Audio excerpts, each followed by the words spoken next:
Assalamualaikum warahmatullahi wabarakatuh. Halo anak-anak, selamat pagi semuanya. Bertemu lagi di video ibu ya. Semoga kalian selalu semangat dalam belajar. Oke, anak-anak, kita masih membahas tentang tema 7, yaitu perkembangan teknologi. Nah, dalam perkembangan teknologi kita membahas mengenai kebutuhan pokok manusia yang mau tidak mau harus dipenuhi, yaitu sandang, papan, dan pangan. Oke, untuk tema 1, subtema 1 kita sudah membahas mengenai pangan. Pangan itu artinya adalah makanan. Nah, kita membahas tentang teknologi pangan. Ada yang masih ingat apa itu teknologi pangan? Nah, teknologi pangan adalah bagaimana cara mengolah bahan makanan menjadi makanan baru menggunakan ilmu pengetahuan. Nah, anak-anak, misalnya saja kita memiliki sebotol susu ya, atau segelas susu. Susu itu tidak hanya langsung kita minum saja, tetapi kita bisa mengolahnya menjadi bentuk atau menjadi variasi makanan yang lain. Misalnya saja menjadi keju, yogurt, menjadi es krim, menjadi permen, dan bisa juga menjadi kue bolu. Nah, pengolahan ini memiliki banyak kelebihan ya. Selain bisa membuat makanan menjadi tahan lama atau bisa disimpan lebih awet, dan juga memberi nilai gizi tertentu. Dan kita menjadi tidak bosan karena memakan makanan yang itu-itu saja. Anak-anak, pada subtema 2 ini kita akan membahas mengenai teknologi sandang. Sandang di sini berarti adalah pakaian. Nah, pakaian di sini adalah pakaian yang kita pakai sehari-hari ya. Nah, seseorang itu setiap hari selalu membutuhkan pakaian. Pakaian ini digunakan untuk melindungi kita dari cuaca dingin atau cuaca panas. Jadi, dalam memilih pakaian itu biasanya akan disesuaikan dengan cuaca atau keadaan udara yang ada di lingkungan sekitar. Nah, karena kita memilih pakaian ini sesuai dengan cuaca atau udara atau keadaan di lingkungan sekitar, maka bahan dasar pakaian ini juga berbeda-beda anak-anak. Bahan dasar pakaian ini menyesuaikan dengan cuaca yang ada. Ada pakaian yang berasal dari bulu domba, ada juga pakaian yang berasal dari kapas, dan juga ada pakaian yang berasal dari serat sutra. Nah, apa perbedaannya ya dengan pakaian yang dibuat dari bulu domba atau pakaian dari kapas dan pakaian dari serat sutra? Nah, ibu jelaskan ya. Pakaian dari bulu domba itu biasanya cocok digunakan pada saat udara dingin, karena pakaian yang berasal dari bulu domba itu biasanya bersifat hangat atau menghangatkan tubuh kita. Lalu pakaian juga bisa berasal dari pohon kapas. Pohon kapas itu biasanya bisa diolah menjadi kain. Kainnya biasanya disebut kain katun dan cocok kita pakai digunakan untuk keadaan siang hari yang biasanya udaranya panas ya. Jadi karena kain katun ini cocok digunakan siang hari karena sifatnya menyerap keringat dan bahannya tipis. Lalu selanjutnya adalah pakaian yang berasal dari serat sutra. Biasanya pakaian yang berasal dari serat sutra itu digunakan untuk acara-acara tertentu, acara-acara yang resmi, seperti acara pernikahan, seperti acara resmi lainnya ya. Karena serat sutra ini biasanya terkesan lebih mahal, karena harganya pun juga lebih mahal.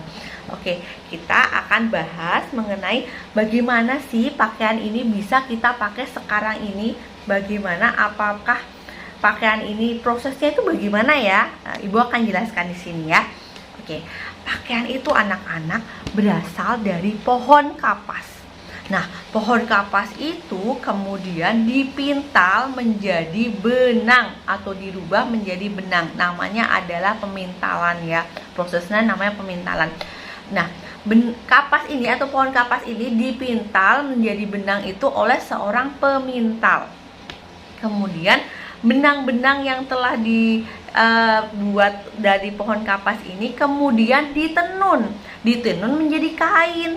ditenun oleh seorang penenun. Jadi benang dari pohon kapas ini ditenun oleh seorang penenun menjadi kain yang panjang ya. Lalu kemudian kain yang panjang itu biasanya kalau akan dijadikan baju itu harus dibuat pola dulu, dibuat pola seperti pola baju atau pola kemeja ibu ini akan berbeda dengan pola rok atau pola kemeja kalian. Jadi akan dibuat pola dulu sebelum dijahit menjadi baju. Kemudian setelah polanya jadi, baju kain ini kemudian digunting. Setelah digunting dan disatukan, lalu dijahit oleh seorang penjahit. Nah, kemudian hasilnya dari seorang penjahit itu barulah itu baju kalian sudah jadi lalu dijual di toko. Setelah dijual di toko, bisa baju itu kalian beli lalu kita pakai. Nah, jadi di sini proses pembuatan baju dari awal sebuah pohon kapas ya menjadi baju yang kita pakai sekarang ini tuh prosesnya panjang sekali ya anak-anak ya. Dan di sini melibatkan banyak orang, banyak profesi, dari tadi yang petani yang menanam pohon kapas, lalu ada seorang pemintal, lalu ada yang penenun, lalu penjahit, kemudian penjual atau pedagang yang menjual baju kita. Wah, panjang sekali kan prosesnya. Nah, baju yang kita pakai ini ternyata tadi membutuhkan proses yang panjang sekali ya. Nah, karena itu kita harus menjaga pakaian kita, harus menjaganya supaya tetap awet ya anak-anak ya. Tadi baju yang kita pakai ini bisa berasal dari pohon kapas, bisa berasal dari apalagi kulit wol atau bulu wol atau kulit hewan, bulu domba, bisa juga berasal dari bulu sapi, bisa berasal dari ulat sutra juga, dan bisa berasal dari kulit ular dan masih banyak lagi. Sekarang banyak juga yang berasal dari kain sintetis. Jadi bahan dasar pakaian kita ini bisa berasal dari hewan ataupun juga tumbuhan, yang artinya bahan dasar pakaian kita ini berasal dari alam atau sumber daya alam.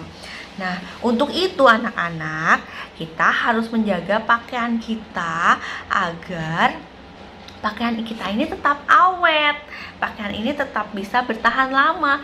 Karena semakin kita menjaga pakaian kita juga berarti sama dengan menjaga sumber daya alam yang ada. Jadi dengan menghemat pakaian berarti kita juga menghemat sumber daya alam. Nah, anak-anak, Allah itu kan menciptakan sumber daya alam ya. Nah, tapi kita juga tetap harus menghematnya karena Allah juga menyukai orang-orang yang berhemat. Kira-kira kalian masih ingat nggak? Sikap hemat itu sesuai dengan pengalaman Pancasila sila keberapa? Ayo, siapa yang masih ingat? Nah, Ibu ingatkan lagi ya bagi yang lupa. Jadi sikap hemat itu sesuai dengan pengamalan Pancasila sila ke-5. Nah, begitu anak-anak, proses pembuatan pakaian yang kita pakai ini prosesnya panjang dan membutuhkan banyak orang untuk mengerjakannya. Jadi kita harus menghargai pakaian kita, menghemat pakaian kita, dan mensyukuri semua pakaian kita. Oke, itulah pembelajaran kita pada hari ini. Semoga kalian paham dan mengerti. Jangan lupa ya anak-anak ya, kerjakan latihannya dan semoga latihan dan pembelajaran kita ini bermanfaat untuk kalian. Terus semangat anak-anak Ibu. Sampai jumpa di video Ibu selanjutnya. Assalamualaikum warahmatullahi wabarakatuh. Terima kasih sudah menyimak video Ibu. Dadah.